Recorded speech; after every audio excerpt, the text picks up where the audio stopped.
এ বন্ধু তোর এরকম কি করে হলো? হয়েছে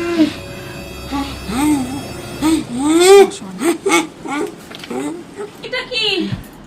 গাড়ি থেকে পড়ে গেছি, গাড়ির স্পিড 80 থেকে 90 ছিল, তখন সামনে থেকে একটা কুকুর এসেছিল, আমার গাড়ির ব্যালেন্স হারিয়ে যায় আর আমি গাড়ি থেকে পড়ে যাই আর আমার পা ভেঙে যায়।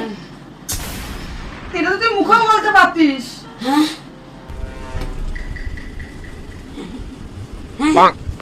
তোদের মতো কমপক্ষে 100 জন দেখা করতে আসে আমার সাথে, তাদের বলে বলে আমার পায়ের থেকে মুখ ব্যথা বেশি হয়ে গেছে, তাই লিখে লিখে তোদের বোঝাতে হচ্ছে। আর যারা পড়াশোনা জানে না তারা কি করে পড়বে?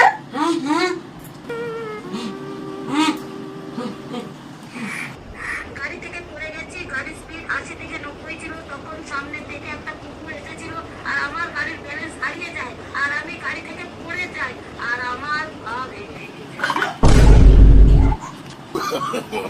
No, no, no, no.